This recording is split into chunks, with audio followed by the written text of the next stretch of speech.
Hello, sweet angels. My name is Amanda, your intuitive BFF and Thief Spiritual Girly, and I am here today with a daily tarot reading.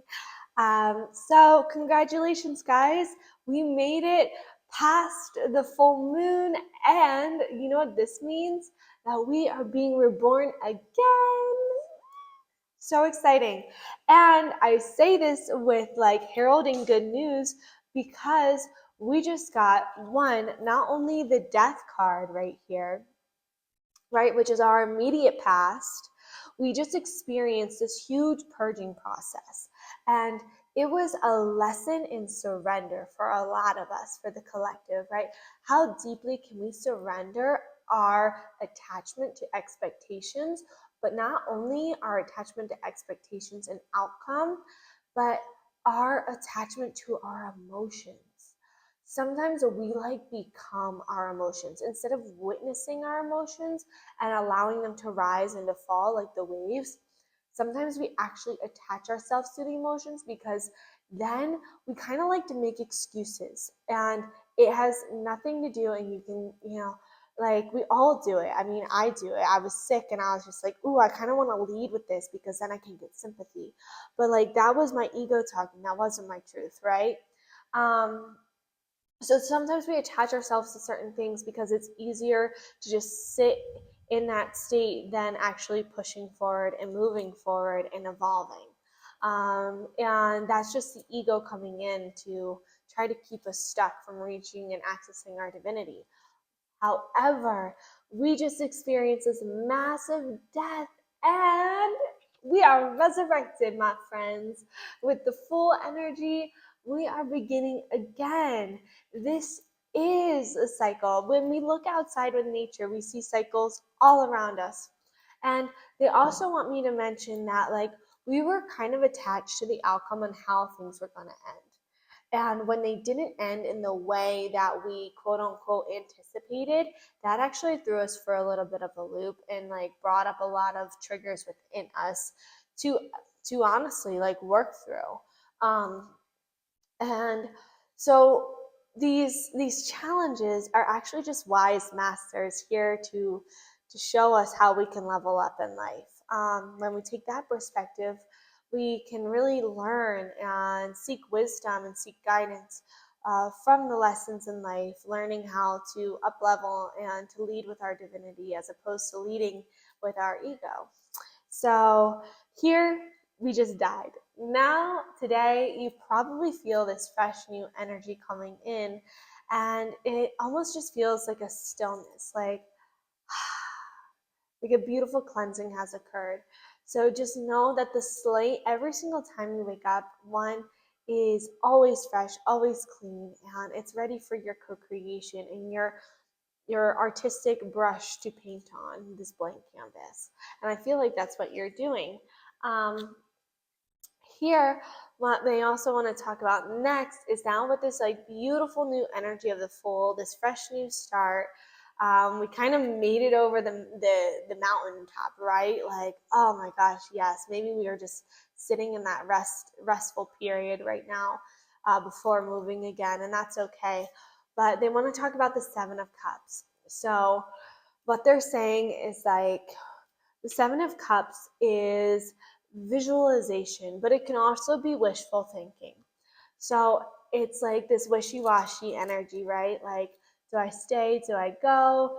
And what they're saying is with this new full energy, you can really just tune into your guidance. You have that clarity now to provide those answers to some of those questions that you had on, is it the, like, do I stay in this place where I'm living, or do I go ahead and make that move?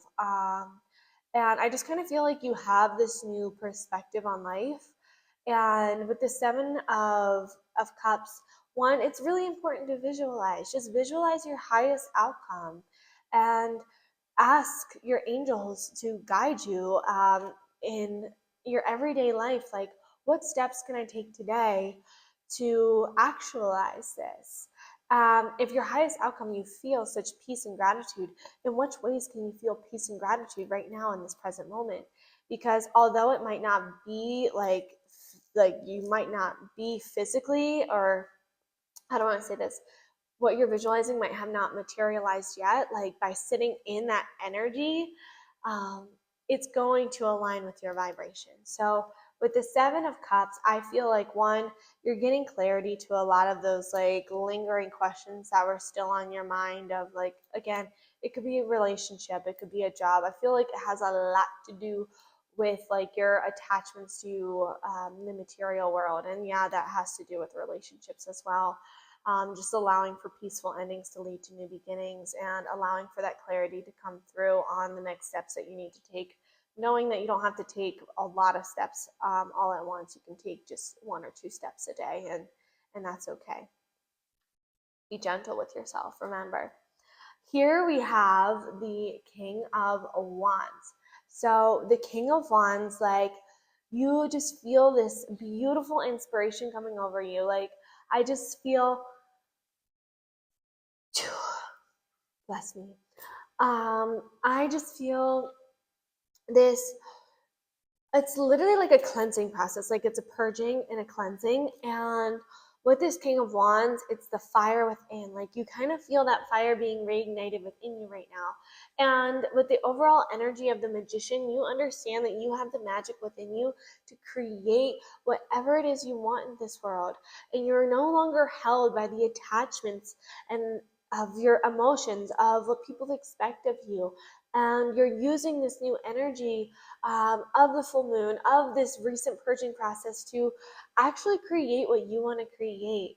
And I feel like it's beautiful because it's a return to your authentic self. It's actually you expressing yourself in the fullest capacity. And it could be so softly right now, but that voice is going to grow.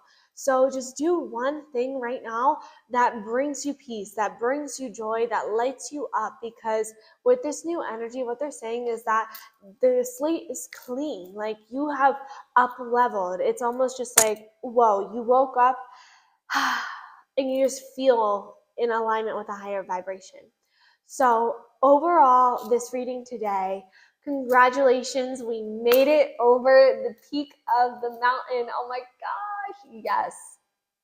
That new perspective is here. We are leading with that full energy today, that childlike curiosity.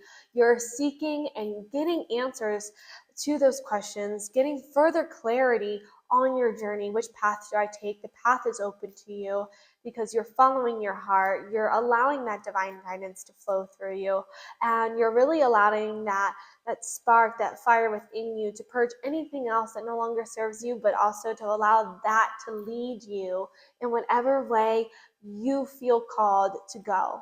So just know that your angels and God are with you today and every day. And if any of these messages resonated for you, be sure to like, share, and follow along for more tips and tricks and daily guidance on how you can become intuitive AF. Thank you so much, sweet angels.